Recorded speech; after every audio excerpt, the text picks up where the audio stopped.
Yo, what's up, Victorious? And everybody else that's subscribed to the Legend family. The best What If YouTuber is back with another exquisite, heart-jerking, suspenseful, perfectly written masterpiece. Now, before we get into all the details, I need everybody to do two things. First, smash that like button. From now on, I want to see at least 10 likes on every single video. I know we can do that, so why aren't we? Come on, let's get it done. Here, I'll even help contribute. Second, if you're new here or you've been watching but still on the fence, go ahead and hit that subscribe button. It's completely free, and honestly, you're the one that's benefiting. You get consistent, high quality, fire content every time I upload. Now with that out the way, today we're diving into What If Naruto Was the Last Gaara Shinobi Part 8. And if you've been keeping up with the series, then you already know things are about to get insane. For those wondering, yes, I write every video you're seeing right now, every plot twist, every emotional scene, every god tier moment. This one fully written by me. So buckle up, because we're about to get into the reason on why you clicked on this video in the first place.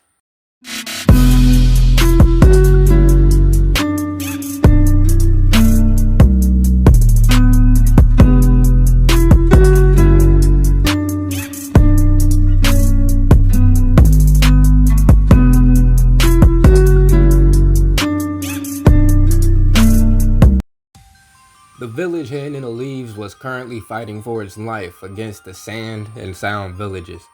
However, the team sent from the hidden cloud didn't know what it was that they should do. Should they help or leave? Yugito landed next to Samui as the two of them backed up against the stands. Samui, what's the plan? We stay to help or get Omui and leave with B-sensei? Before Samui could answer, Killer Bee landed next to them with Omui in tow. Hey yo, that ain't sound, yo. Big bro would tell us to help the leaf school the sound, you fool. Both Yugito and Samui looked at B and sighed. Not because they had to help, but because B really thought that he was good at rapping when he was actually terrible.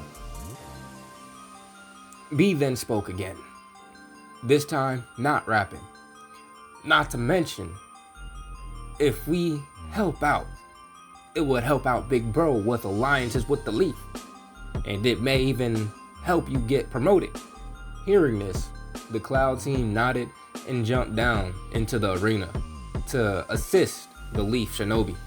Killer Bee then took a serious look as he looked up into the distance and saw the Hokage, Jiraiya the Toll Sage, and Orochimaru on the roof of the academy.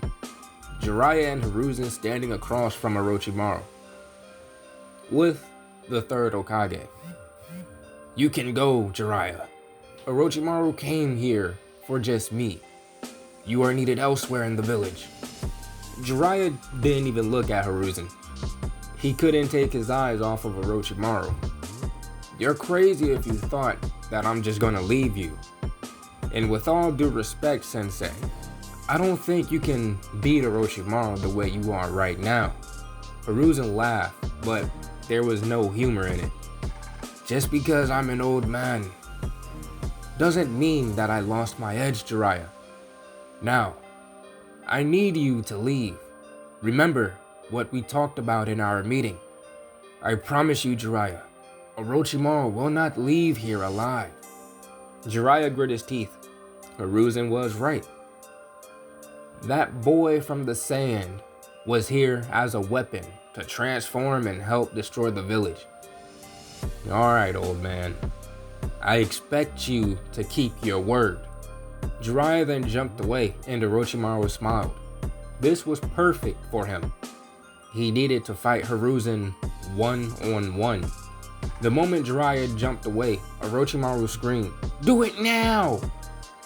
All four of Orochimaru's bodyguards, also known as the Sound Four, jumped onto the roof glowing through hand signs as they slammed their hands onto the roof, erupting a purple barrier around Orochimaru and Hiruzen.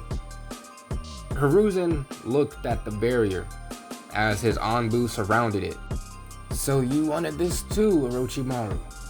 A one-on-one fight with no interruption?"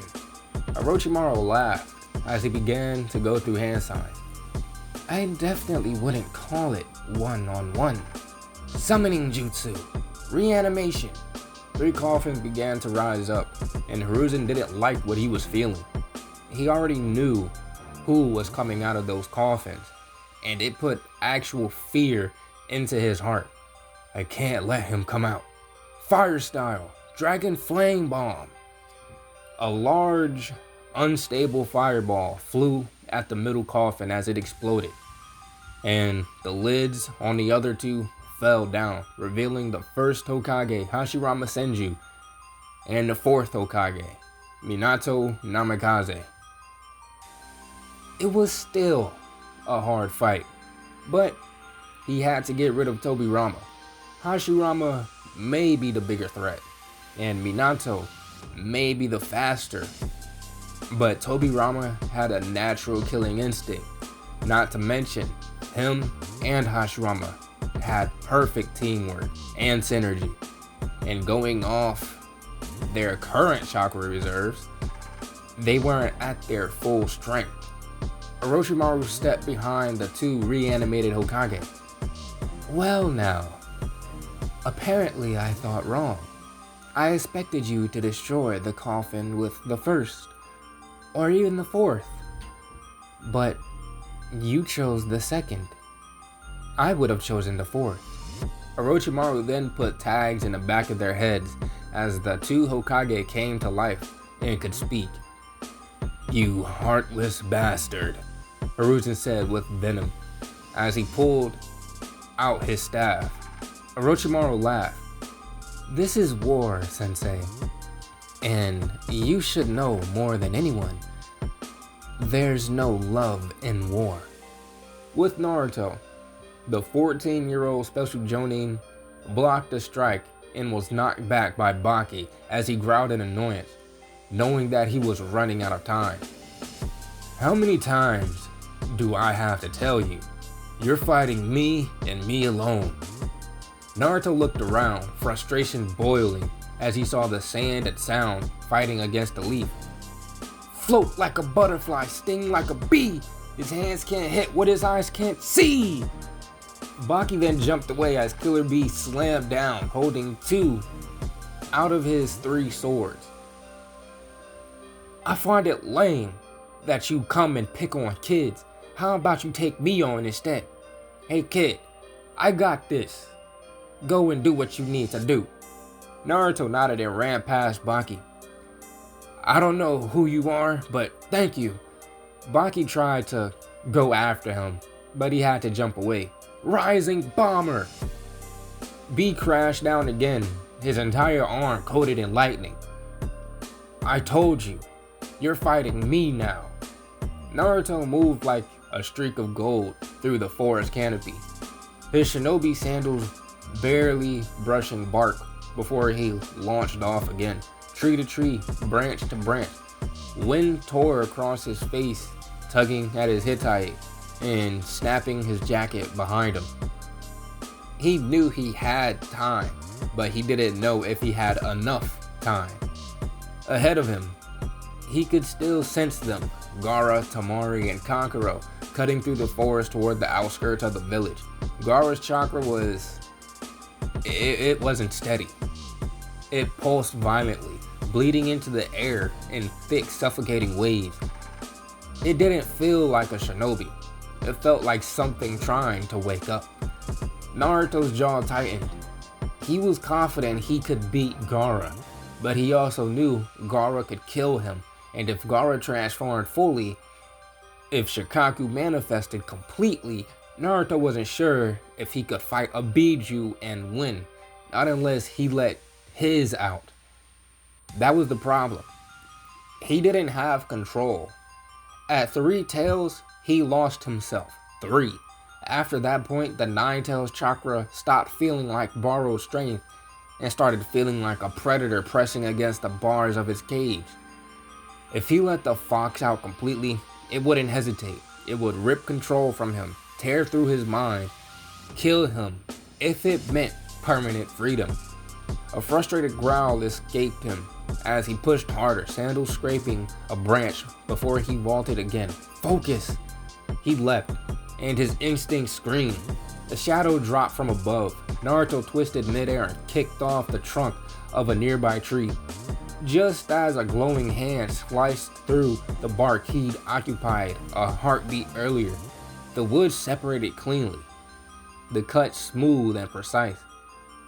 Kabuto Yakushi landed lightly on a neighboring branch, Shinobi sandals settling without a sound as the severed wood crashed below. His glasses caught the sunlight filtering through the leaves.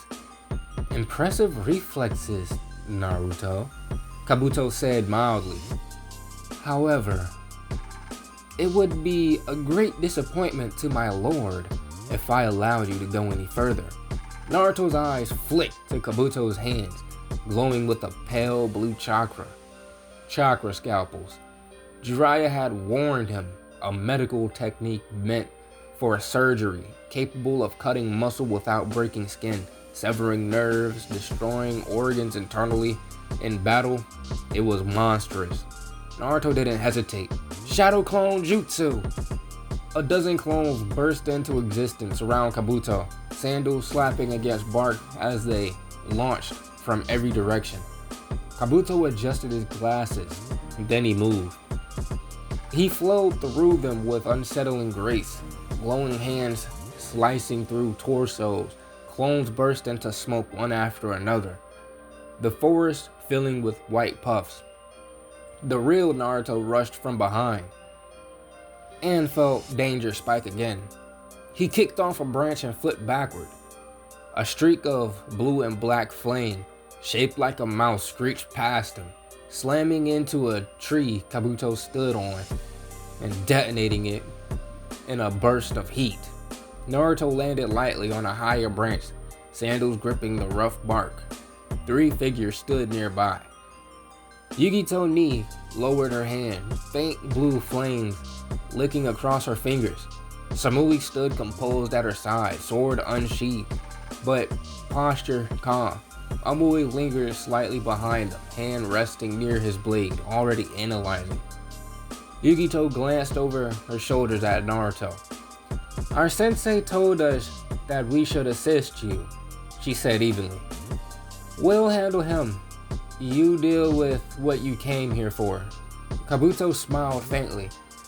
"Ah, the cloud chooses a side." Naruto didn't waste time. He nodded once. "Thanks." Then he vanished deeper into the forest, sandals barely making a sound behind him. Yugito's chakra flared hotter. Kabuto's smile thinned. Elsewhere in the village, Sasuke ran. His sandals struck rooftops and stone as he pulled Araya along by the wrist. Smoke curled between buildings. Explosions echoed in the distance. His orders had been simple. Get her to the civilian bunker. When they reached the entrance, Sasuke froze. 4 sand shinobi, 6 sound shinobi, and bodies. Civilians lay sprawled near the bunker doorway. Blood stained the stone, the metallic scent mixed with ash and dust. A leaf guinea had been tied to a post nearby, forced to his knees, eyes wide with horror, as he was made to watch. Something inside Sasuke cracked. He stepped forward, and time shifted. He was smaller again, walking through the Uchiha compound. Silence. Corpses lining the streets. The front door open. His mother and father lying together. And above them, Itachi Uchiha, sword dripping. Sasuke's breath hitched.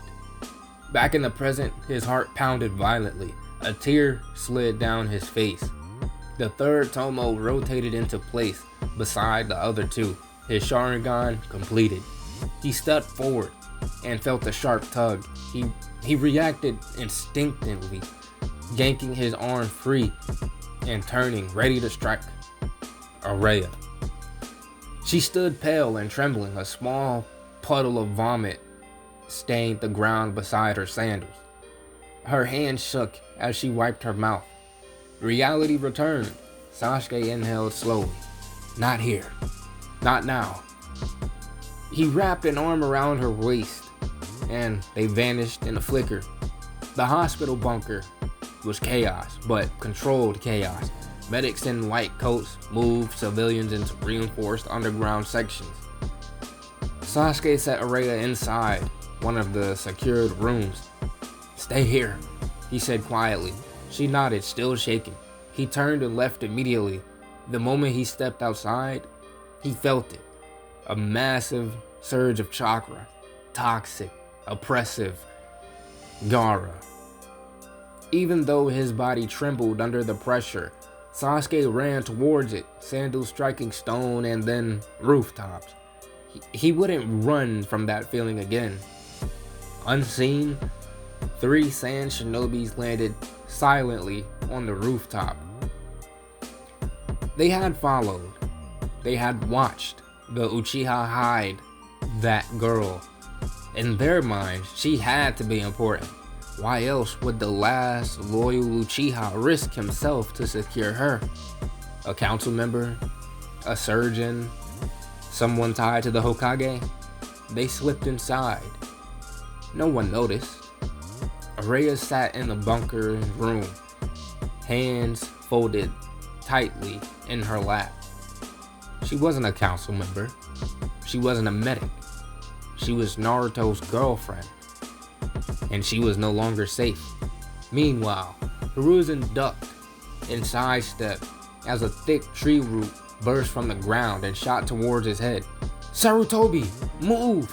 The reanimated Minato yelled as he sprinted toward Hiruzen holding a 3-pronged kunai. Hiruzen turned and pulled his head back as Minato swung the kunai, slicing Sarutobi across the face. Sarutobi ignored the stinging sensation across his face as he grabbed Minato by the back of his Haori and turned, using him as a human shield. Hashirama attacks to get me dodging. Minato follows up with his speed while I'm dodging, and Orochimaru attacks when I go to set my feet. Hiruzen thought to himself. Hiruzen was expecting Orochimaru to attack with a Winjutsu, but instead, wood style, deep forest emergence. The reanimated Hashirama slammed his fist into the rooftop. A thick, chakra-enhanced forest emerged. Meanwhile, Araya sat in the hospital bunker, knees drawn slightly together, fingers twisting anxiously into the fabric of her sleeve. The muffled sounds of distant explosions filtered through layers of reinforced concrete. Every vibration made her flinch. The door finally creaked open. Her head snapped up. "Sasuke? Naruto?"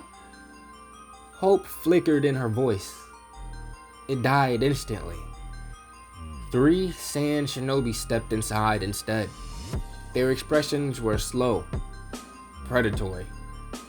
"Wow," one of them muttered, eyes dragging over her. "She's a pretty little thing, isn't she? Long black hair, dark blue eyes. Just my type." The second gave a crooked grin. "She's a looker, but not my type. I'm into girls that look like Tamari-san." The third snorted. "Fine. If your 16-year-old mind is obsessed with Tamari, then you can watch while me and Hiranu have some fun." Araya's stomach dropped. Her hand slowly tightened around the kunai Sasuke had pressed into her palm earlier. She backed away, sandals scraping softly against the concrete floor. "Stay back," she warned, though her voice trembled. They advanced anyway. Before she could pivot toward the emergency exit, one of them lunged and grabbed her wrist. Araya reacted on instinct and slashed upward. The blade caught the shinobi across the cheek, drawing a sharp line of red. He hissed in pain and staggered back. She tore free and ran. 2 steps. That was all she got. Another hand seized her shoulder and yanked her violently to the ground. The kunai clattered across the bunker floor. She screamed, kicking and clawing, but a hand clamped tightly around her throat, forcing the air from her lungs. "Hold still," one of them growled. Her vision blurred. Her fingers scraped desperately against the concrete. Meanwhile, the forest clearing was scorched and crackling. White lightning still arced across shattered earth and splintered trees. Residual energy from Naruto's previous jutsu, White Tiger. The technique had erupted outward in a violent burst, saturating the battlefield with charged chakra that lingered like a storm cloud trapped at ground level. It had taken a tremendous amount of chakra. The upside was obvious. Every lightning technique Naruto used now would cost half the chakra and strike twice as hard. The downside? He was breathing hard. Across from him, the massive form of Shukaku was reforming.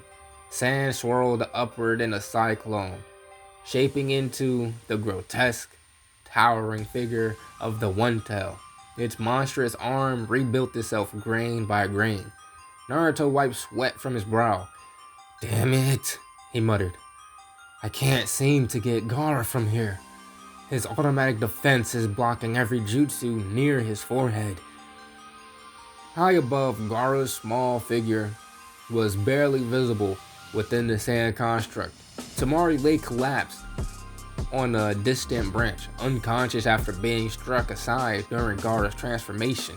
Kankuro was nowhere in sight. The air vibrated again as Shukaku's roar shook the forest canopy. Suddenly, two presences landed beside Naruto. Sandals hit earth. Naruto didn't even look before speaking. "You sure as hell took your sweet ass time getting here while I'm out here sweating my ass off against this defensive artist." He glanced sideways. Jiraiya stood with arms already moving through hand signs. "And why are you here, Sasuke?" Naruto snapped. "I told you to stay with Araya." Sasuke Uchiha didn't meet his eyes. "Don't worry. She's in the hospital bunker." His voice was clipped. "But we need to focus." Jiraiya slammed his palms onto the ground. Summoning jutsu. A massive plume of smoke exploded outward, filling the clearing. When it dissipated, the ground beneath them was gone. Instead, Naruto, Sasuke, and Jiraiya stood atop the head of a colossal toad, its blade already strapped to its back. The toad snorted. "That's a big one." Naruto exhaled sharply. Finally, below them, Shukaku's head twisted upward, single eye narrowing at the new arrival. The forest trembled. Elsewhere, on the shattered rooftop of the academy, the battle had reached its end. The Shinigami loomed behind Hiruzen Sarutobi, its spectral arm thrust through his back, clutching the soul of Orochimaru. Sweat soaked Hiruzen's robes. Blood trickled down the corner of his mouth. Orochimaru's sword, controlled by chakra threads, remained buried deep in Hiruzen's back. The blade trembled as Orochimaru forced it deeper and further. "Why don't you just give up, old man?" Orochimaru hissed. "You're already on your deathbed." Hiruzen's hands tightened. He pulled more of Orochimaru's spectral essence and dragged it free. Hashirama and Minato had already been sealed. Now, this was the final exchange. "I may not be strong enough to seal you completely," Hiruzen rasped, "but I'll make sure you never achieve your dream." The Shinigami's Tanto flashed. A terrible scream tore from Orochimaru's throat. The portion of his soul tied to his arms was severed. Orochimaru staggered back, horror twisting his face as his physical arms fell limp at his sides. The soul of your arms, Hiruzen whispered faintly, exists no more. The old Hokage collapsed backwards, a faint smile on his face as life left his body. Orochimaru stared down in fury. You foolish old man! He kicked the lifeless body once in rage. The purple barrier shattered as the sound force dropped it. Lord Orochimaru, one of them shouted. You must leave now. Anbu are closing in. Orochimaru turned and froze. Kakashi Hatake landed in front of him, Sharingan already spinning. Lightning shrieked in his palm. If I remember correctly, Kakashi said coldly, the third said you wouldn't leave here alive. The sound of 1,000 birds pierced the air. I'll make good on that promise. But guys, I'm going to end it off right here. If you guys enjoyed the video, make sure you hit that like button, subscribe while you're at it. Remember, I want to see 10 likes on this video. But without further ado, I am out and I will see you guys in the next video. Stay blessed, fam.